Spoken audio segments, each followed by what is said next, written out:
রামচন্দ্রের বনবাস হইতে রাজা দশরথের স্বর্গে গমন। ওদিকে অযোধ্যার অধিপতি মহারাজ দশরথের মন্ত্রী সেনাপতিগণ আগমন করছেন।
সকলে অযোধ্যা রাজপ্রাসাদে উপস্থিত হলাম, কিন্তু কোথায় আমাদের মহারাজ দশরথ?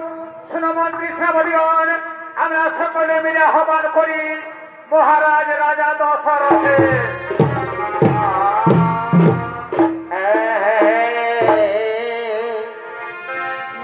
এ ভাই এই বলব নাই এই বটাই হাতে আর নিজেকে ভাই লজ্জা লাগিতে ভাই রে ভাই এ ভাই এই বলব নাই এ বটাই হাতে কি বলবে? আরে নিজেকে ভাই লজ্জা লাগিতে ভাই রে ভাই বলছে কোন বাঙালি বিধবা হয়ে বলছে কোন বাঙালি বিধবা হয়ে অবল বেটা জন্মাছে বল কি বাবা? এই বেটা জন্মাছে এই আজব কথা শুনে সবাই মাথা ধরে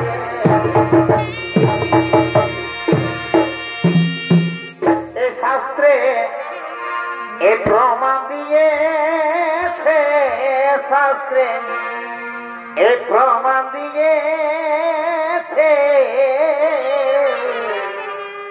এই আজব কথা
आज আমার বড় আনন্দের দিন, আজ আমার বড় আনন্দের দিন।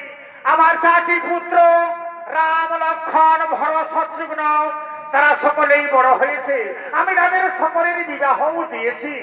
তাই ওরে মন্ত্রী সেনাপতি সৈন্যগণ, আমার মনের বড় ইচ্ছা, আমার মনের বড় আশা, আমি আমার জ্যেষ্ঠ পুত্রাঞ্চল ধৈর্য রাজা করতে চাই। আপনাদের মতামত কি? হ্যাঁ হ্যাঁ, এ তো উত্তম প্রস্তাব মহারাজ, এ তো উত্তম প্রস্তাব মহারাজ। আপনার জ্যেষ্ঠ পুত্র নামের মতন বীর পুরুষার্থী জগতে কেউ নেই, তাও আমরাই চাই মহারাজ আপনার জ্যেষ্ঠ পুত্র নাম হোক ঝোটার রাজা। ওরে মন্ত্রী, ওরে সেনাপতিগণ, তাহলে বিলম্বের আর কাজ নেই তো কারণ কোথায় আছে ওরে পুত্ররাম এই রাজ্য সভায় এগিয়ে আয় পুত্র এই রাজ্য সভার দিকে এগিয়ে আয়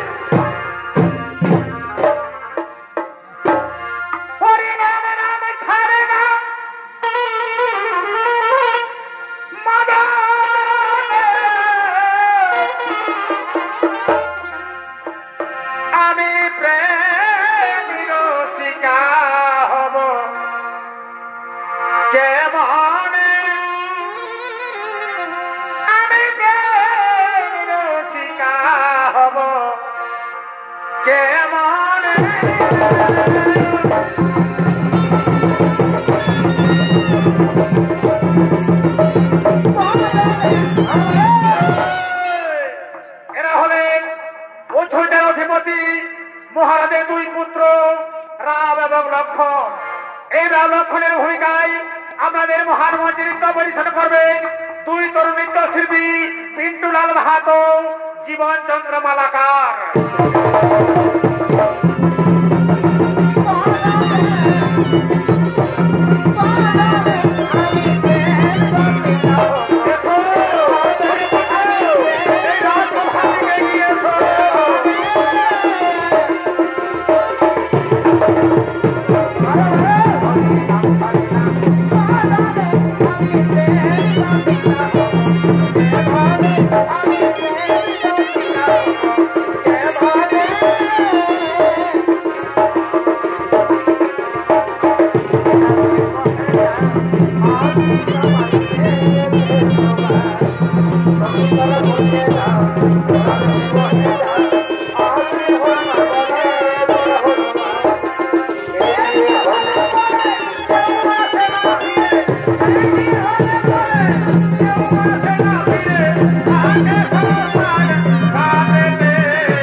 প্রজাবাসীগণের সকলের ইচ্ছা, আমারও ইচ্ছা।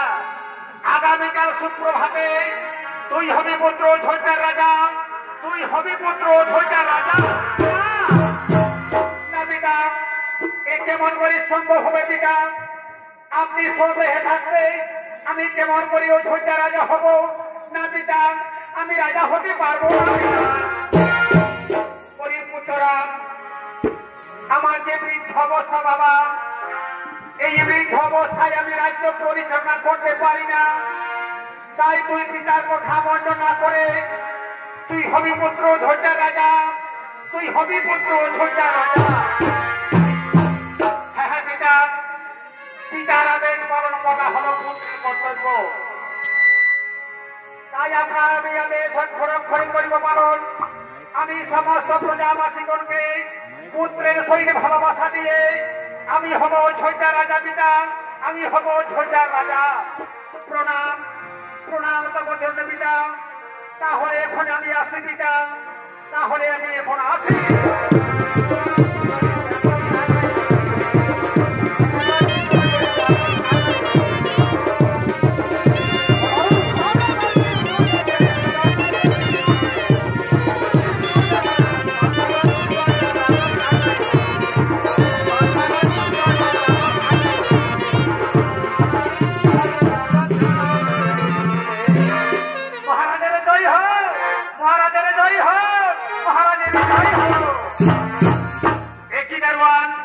হঠাৎ তোমার রাজ্য সভার আসার কারণ জানতে পারি দারোয়ান?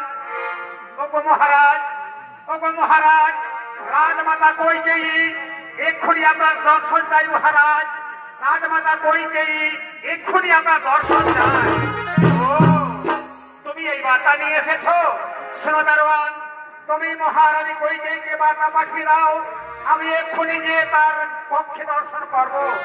শোনো শোনো মন্ত্রীগণ, শোনো আমার প্রজাবাসীগণ, তোমরা স্বরাজ্যে ঘোষণা করে দাও, আগামীকাল সুপ্রভাতে আমার জ্যৈষ্ঠ পুত্র রাম হবে অযোধ্যা রাজা, আমার জ্যৈষ্ঠ পুত্র রাম হবে অযোধ্যা রাজা।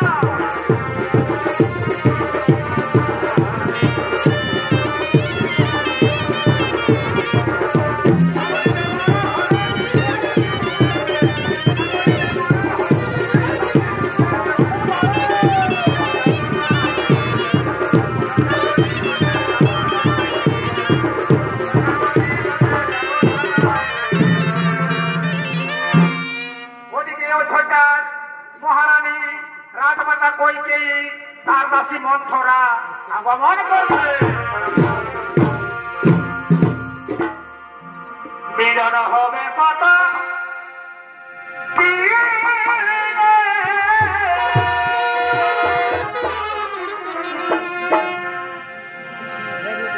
আমার মনের মানুষের সনে। আমার মনের মানুষের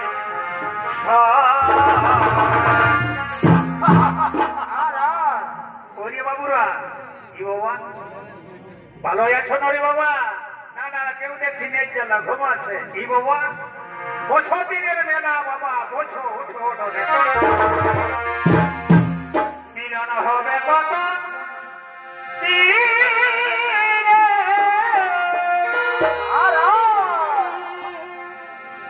আমার মনের মানুষের সনে, আমার মনের মানুষের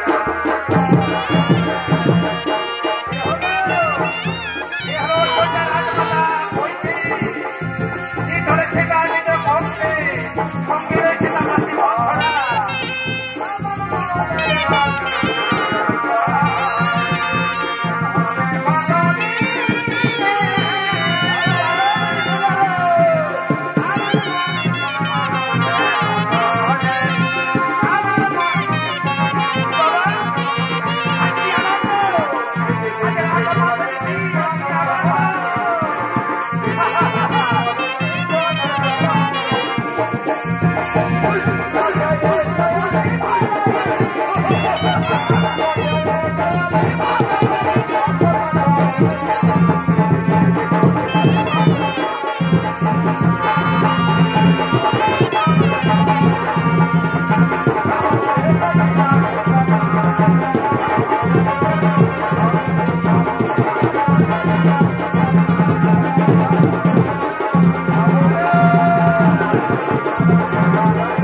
হে হরি, আজ রানী কিসের আনন্দে আমাকে উপহার দিচ্ছে আমি তো কিছু বুঝতে পারি না। বলি কইকেয়ী, কিসের আনন্দে তুমি আমাকে উপহার দিচ্ছ? মন্থরা রে, তুই কি জানিস না আগামীকাল সুপ্রভাতে আমাদের জ্যৈষ্ঠ পুত্র রাম হবে অযোধ্যার রাজা। সেই আনন্দে তোকে আমি একটি উপহার দিতে চলেছি।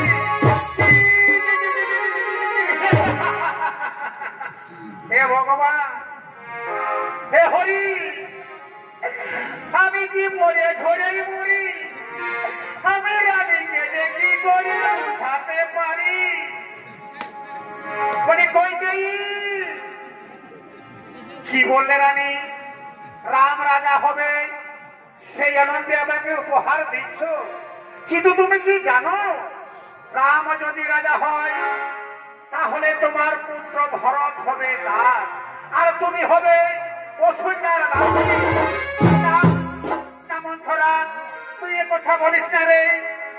আমাদের জ্যৈষ্ঠ পুত্ররা আমার পুত্র ভরতকে সে যে প্রাণের চেয়েও বেশি ভালোবাসে, সে যে বেশি ভালোবাসে। হে ভগবান, আমি রানীকে কি করে বুঝাতে পারি? বলি কইকেয়ী, একটি কথা কান খুলে শুনে দেখো। রাম যদি রাজা হয় তোমার পুত্র ভরত হবে রাজার দাস, আর তুমি হবে কৌশল্যার দাসী। না মন্থরা, আমি কারো দাসী হতে চাই না রে। আমি রাজমাতা হয়ে থাকতে চাই, আমি রাজমাতা হয়ে থাকতে চাই।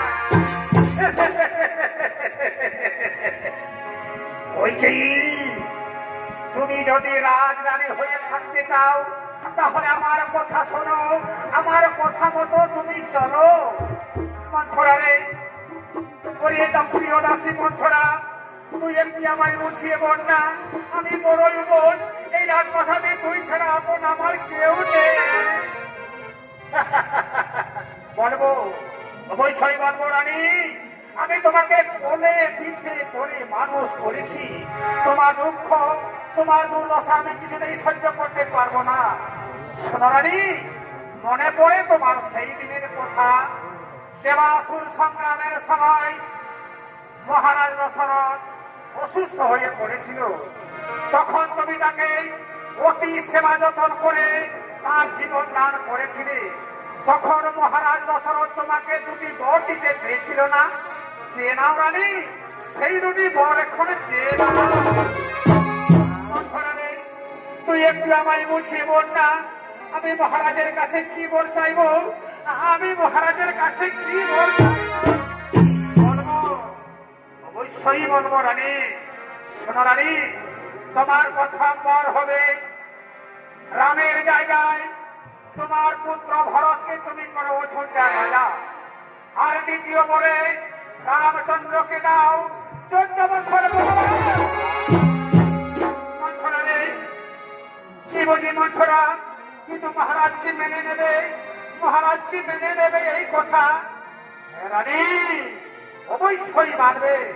সূর্য বংশের রাজা, সূর্য বংশের রাজা যদি একবার প্রতিজ্ঞা করে ফেলে অবশ্যই প্রতিজ্ঞা পূর্ণ করবে। ওই দেখো মহারাজ দশরথ এক্ষুনি তোমার সঙ্গে দর্শন করতে আসবে। কিন্তু একটি কথা মনে রেখো, প্রথমে তুমি রামের শপথ নিয়ে প্রতিজ্ঞা করো। যতক্ষণ না রামের শপথ নিয়ে প্রতিজ্ঞা করছে ততক্ষণ তুমি তোমার মনের কথা প্রকাশ করবে না। আমার কথাটা যেন মনে থাকে রানী। আমি এখন আসি রানী, আমি এখন আসি। এইবার অযোধ্যার রাজপ্রাসাদে দাও দাও করে ধরবে। আর আমি দাসী মন্থরা, আমি কি করবো জানো?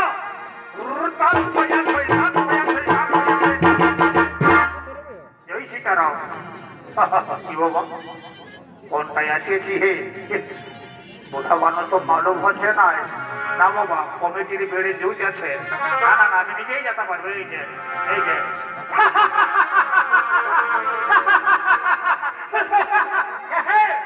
আমি মন্থরার কথা মতো চলে আমার পুত্র ভরতকে আমি অযোধ্যা রাজা করবো। আর রামচন্দ্রকে 14 বছর বনবাসে দেব। ওই তো মহারাজ দশরথ আসছে, আমার সমস্ত অলঙ্কার খুঁটে মাটিতে ফেলে দিয়ে আমি মাটিতে পড়ে থাকবো, আমি মাটিতে পড়ে থাকবো।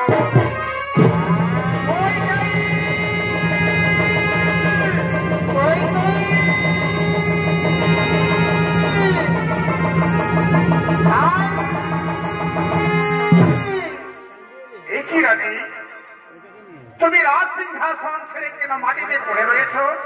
ওঠো রানী, কথা বলো রানী, তুমি কথা বলো। তুমি কি জানো রানী, আগামীকাল সুপ্রভাতে আমার পুত্র রাম হবে অযোধ্যার রাজা, আর তুমি এমন করে বেমুখ হয়ে রয়েছ? ও বুঝেছি, কেউ তো তোমাকে তাহলে অপমান করেছে। শোনো রানী, আমি সূর্য বংশের রাজা দশরথ, কেউ যদি তোমাকে অপমান করে থাকে আমি এক্ষুনি তাকে মৃত্যুদণ্ড দেব। ওঠো রানী, কথা বলো রানী। তুমি তো জানো রানী, আমি সব নারীর চেয়ে তোমাকে বেশি ভালোবাসি, এমন করে তুমি বেমুখ হয়ে থেকো না। ও বুঝেছি। শোনো রানী, তুমি বুঝি আমার কাছে কিছু পেতে চাও? শোনো রানী, আজ আনন্দের দিনে আমার জ্যেষ্ঠ পুত্র রামের শপথকে প্রতিজ্ঞা করছি, তুমি আমার কাছে যা চাইবে আমি তোমাকে তাই দেব। কি বললেন মহারাজ? আমি যা চাইবো তাই আমাকে দেবে? হ্যাঁ রানী, হ্যাঁ, আমি সূর্য বংশের রাজা দশরথ কথা দিয়েছি। বরণে তুমি আমার কাছে আজ কি চাও? মহারাজ, তাহলে মনে পড়ে সেই দিনের কথা, দেবাসুর সংগ্রামের সময় তুমি অসুস্থ হয়ে পড়েছিলে, আমি তোমাকে জীবন দিয়ে সেবা যত্ন করেছিলাম, তখন তুমি আমাকে 2টি বর দিতে চেয়েছিলে। দাও মহারাজ, সেই 2টি বর আমাকে দাও। এই সামান্য কারণের জন্য তুমি আমার সঙ্গে কথা বলছো না? বলো রানী, বলো কি দেবো সেই বর?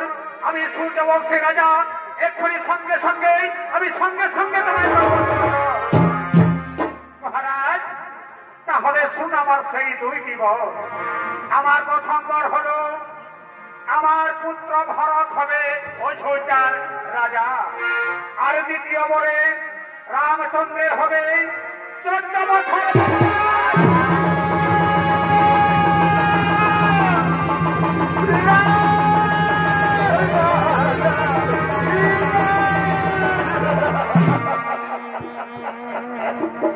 রানী,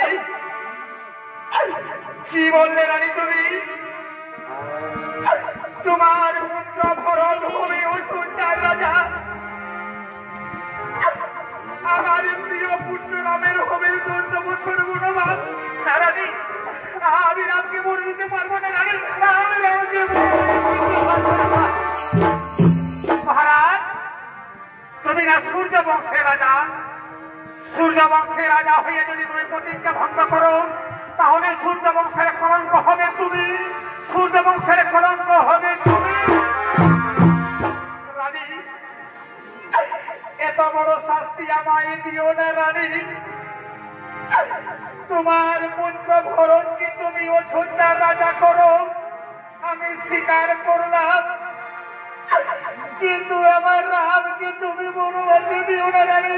আর রাম ছাড়া তো শুধু বাঁচবে না রানী। রাম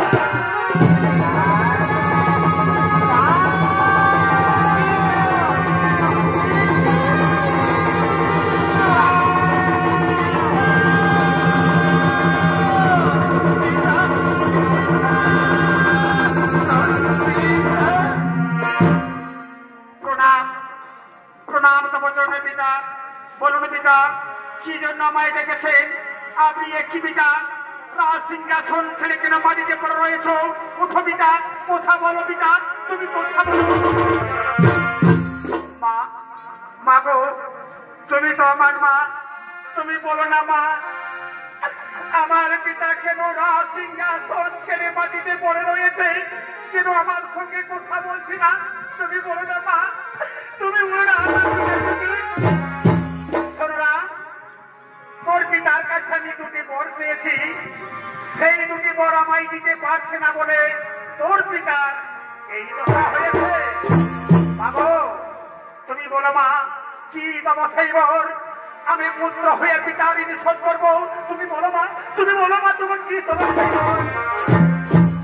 শোনো না আমার প্রথম বর হলো তোমার জায়গায় আমার পুত্র ভরত হবে অযোধ্যা রাজা আর তোর হবে 14 বছর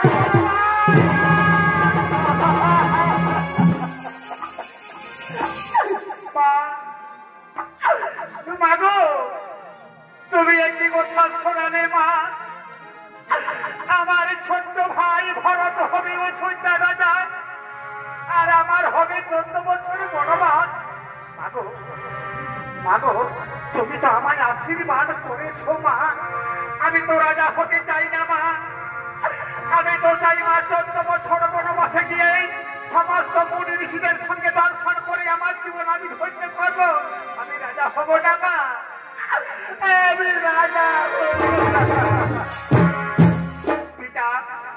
পিতা গো এই জন্য তুমি আমার সঙ্গে কথা বলছো না আমি বুঝেছি পিতা আমি পুত্র হয়ে তোমাদের সৌন্দর্য পিতা আমি মাতা কৌশল্যার কাছে বিদায় নিয়েছে মাতা সুমিত্রার কাছে বিদায় নিয়েছে আমি তোমার জন্য বন্দনা করে আমি 14 বছর বনবাসে যাব পিতা আমি 14 বছর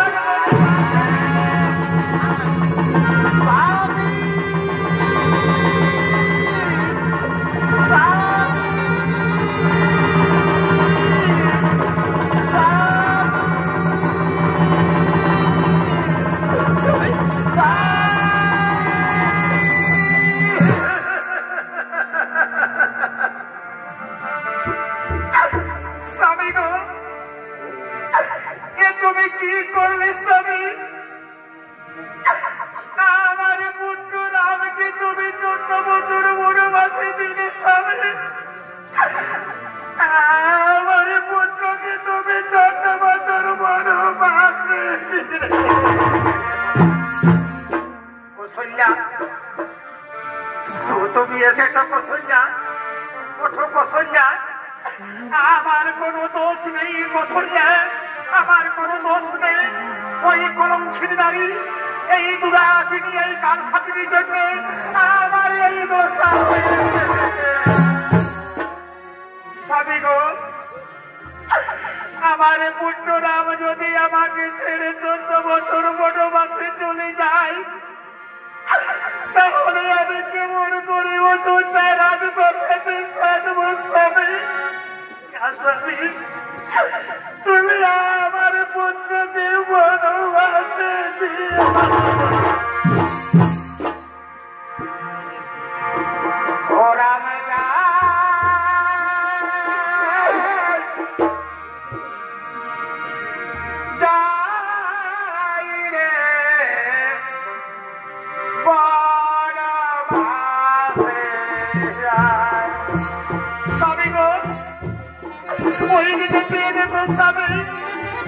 আমার পুত্র রাম আমাকে ছেড়ে 14 বছর বনবাসে চলে যাচ্ছে স্বামী তাকে তুমি বনবাসে যেতে দিও না স্বামী তাকে তুমি বনবাসে যেতে দিও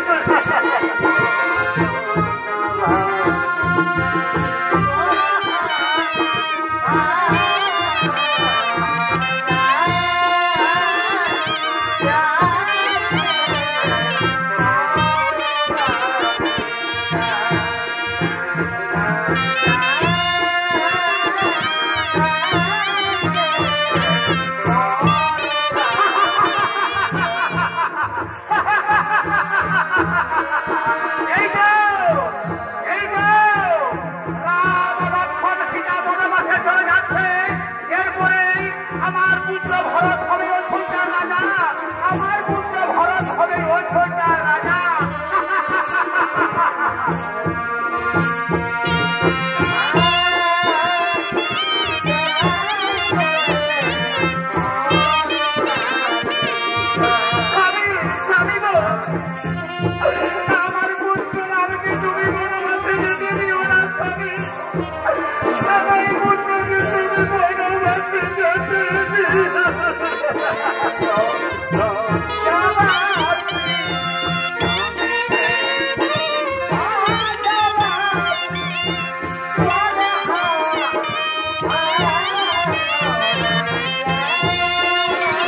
যে রাজা হওয়া হবো না মা, আমি যে পিতৃ আদেশ পালন করবে, আমি 14 বছর বনবাসে চলে যাচ্ছি মা, তুমি আমাকে এই আশীর্বাদ করো মা জননী, তুমি আমাকে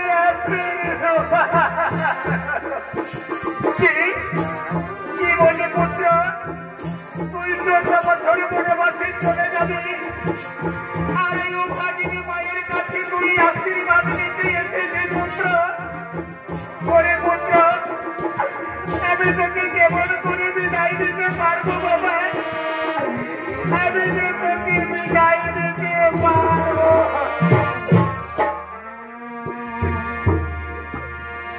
ও বছর বছর যাব মনে,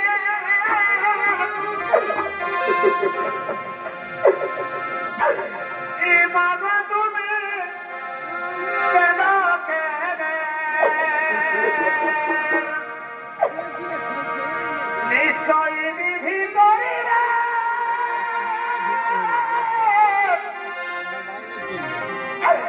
এ বিচার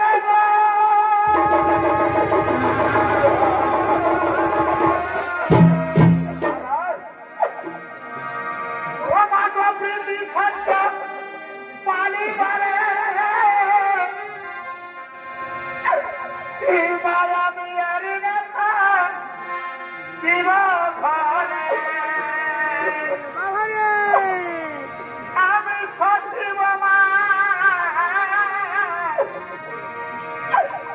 আমার পিতৃধা ও মা তুমি কেন না গো,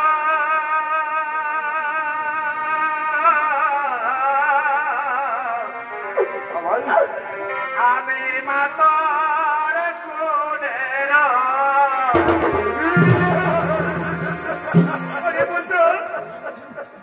তুই অভাগিনী মাকে ছেড়ে তুই 14 বছর বনবাসে যাবি না বাবা, যাই না রে, তুই আমার খুনের আই বাবা, আমাকে তুই আমার বনরে পুত্র, তুই রে সাথে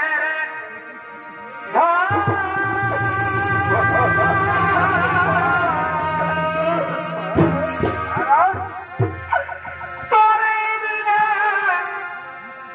আমার এই সংসারে কেহ নায়া মনে, কেহ নায়া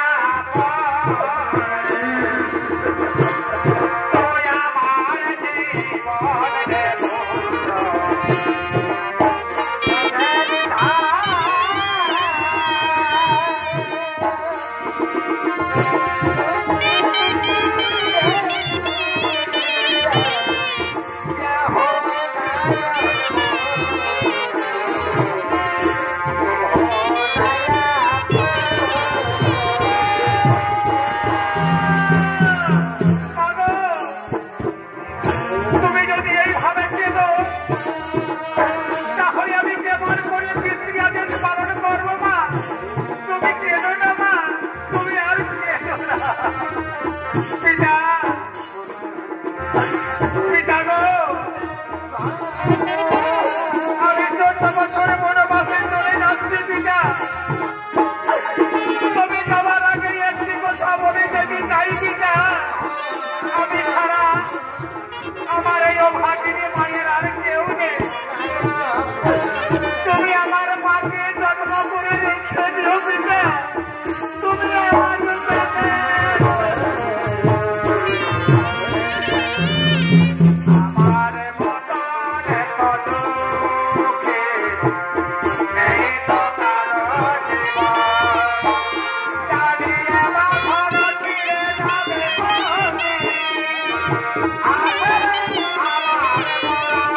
একা যাচ্ছি না মা, আমার সঙ্গে আমার স্ত্রী সীতা, প্রাণের ভাই লক্ষ্মণ, তারাও যে আমার সঙ্গে বলে দিতে চাইছেন।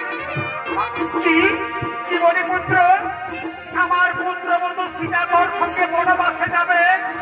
ওরে মা সীতা, তুই কেন বনবাসে যাবি না? তোর পিতা মহারাজের কাছে আমি কি জবাব দেবো মা? এই খালি পায়ে হেঁটে হেঁটে তুই বনবাসে যাস রে মা, তুই বনবাসে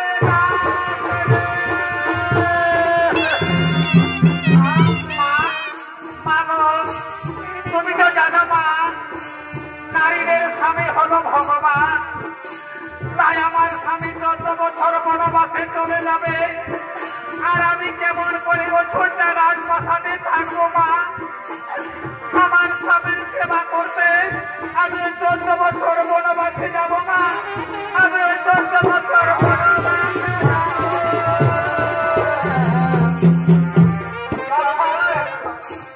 পুত্র লক্ষণ, তুই কোথায় যাবি বাবা? পিতা আমার মাতা সুমিত্রা বলেছে, ওরে লক্ষণ, রামচন্দ্রের সেবা করার জন্য তোর জন্ম হয়েছে। তাই আমার প্রভু আমার দাদার চরণ সেবা করতে আমি 14 বছর বনবাসে যাবো পিতা, আমি 14 বছর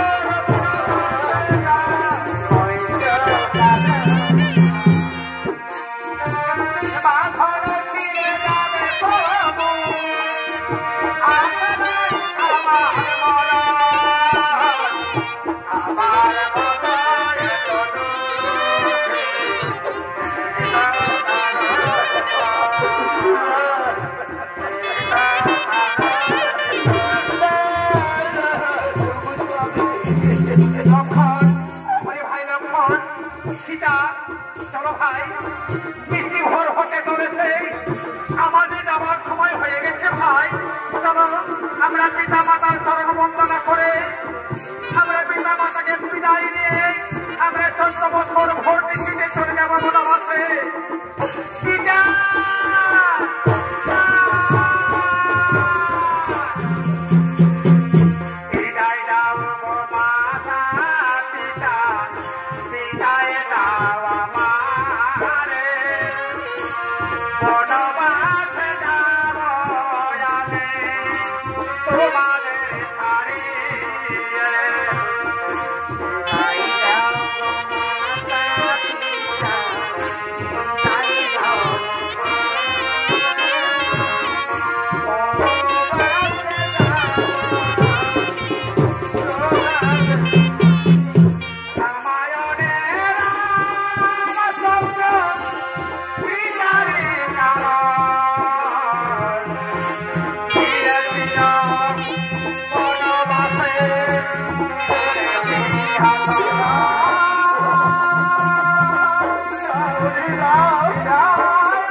আমার স্বামী দেবতা, আমার স্বামী দেবতা মৃত্যু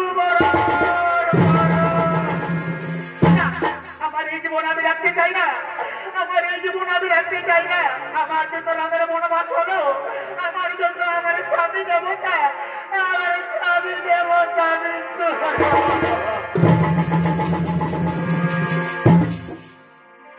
কলমে কিনায় কাঁদিরে ও দিদি, কলমে নাই কালি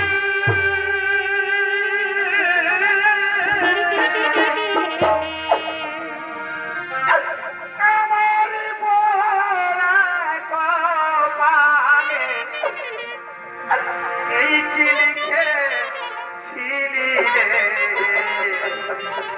কলমে কিনায় কাঁদিরে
এই জন্য অযোধ্যাবাসী হাহাকার করে কাঁদছে বাবা।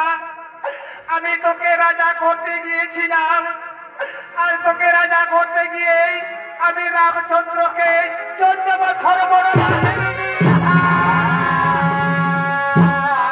কি বললে মা? আমাকে রাজা করতে গিয়ে আমার দাদাকে রাম বনবাসে দিয়েছ কেন? কিন্তু কেন কেন কেন?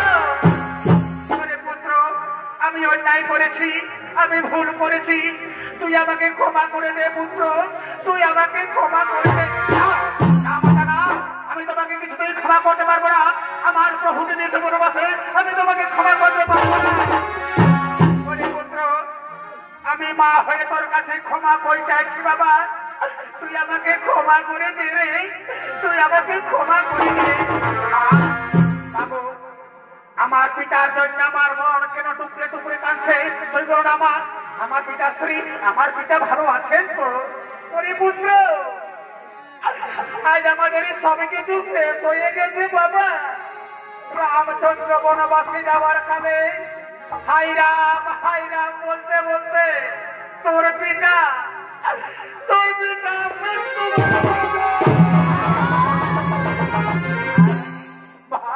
বাবু, কি বললে মা? ওরে ভাই শত্রুঘ্ন, শুনলি রে ভাই, আমাদের পিতা নেই রে, আমাদের পিতা নেই। ওরে পুত্র ভরত, কাঁদিস না বাবা, জন্ম মৃত্যু হলো বিধাতার লিখন। চলো বাবা, আমরা সকলে মিলে তোর পিতাশ্রীকে আমরা সৎ কাজ করতে শ্মশান ঘাটে নিয়ে যাবো রে। বাবা, আমি পারবো না মা, আমার দাদা রামচন্দ্র নেই, প্রাণের ভাই লক্ষণ নেই, আমি কেমন করে নিয়ে যাবো? আমি পারবো না। পুত্র, তুই অযোধ্যাবাসীকে দেখতে নিয়ে আয়, সাদা বস্ত্র নিয়ে আয়, পাশের দোলা নিয়ে আয়, চন্দন কাষ্ঠ নিয়ে আয়। অযোধ্যাবাসী, তোমরা শুনছো? আমার পিতার সৎ কাজ করতে তোমরা বাসের দোলা নিয়ে এসো, শ্বেত বস্ত্র নিয়ে এসো, সুন্দর কাষ্ঠ নিয়ে রইল রে তোর সাধের ঘর বাড়ি সারি গোলাপে কাঁধে কইরা জীবন রে হরি হরি রইল রে তোর সাধের ঘর বাড়ি রইল রে তোর সাধের ঘর বাড়ি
রাজা দশরথের সঙ্গে